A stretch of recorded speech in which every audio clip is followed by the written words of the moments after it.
Welcome to our channel. Today we how to authenticate with Fidelity NetBenefits for workplace benefits, complete guide step by step clearly. First, open your preferred web browser. In the address bar, type in the URL for Fidelity NetBenefits. Press the Enter key to navigate to the website. Look for the Login button, typically located in the upper right corner of the homepage. Click on the Login button. You will be directed to the login page. Here, you will see fields for your username and password. If you already have an account, enter your username in the first field. Next, type your password in the second field. After entering your credentials, click the Login button.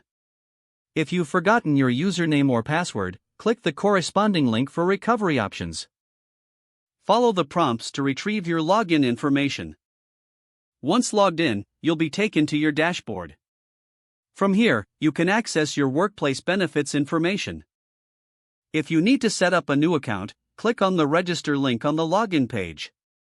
Fill in the required personal information, such as your social security number and date of birth. Create a username and password that meets the specified criteria. Follow all prompts to complete your registration. Once registered, return to the login page to enter your new credentials. After logging in, familiarize yourself with the available features and resources. Explore sections related to retirement plans, stock options, and other benefits.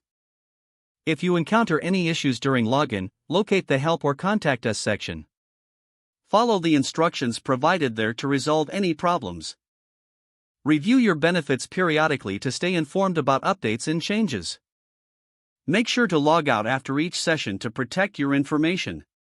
Reach out to your HR department if you have specific questions about your workplace benefits. This concludes the complete guide on authenticating with Fidelity NetBenefits for your workplace benefits. If the page does not load, refresh the browser or try again in a private or incognito window. Don't forget to like this video and subscribe to our channel for more step-by-step tech guides.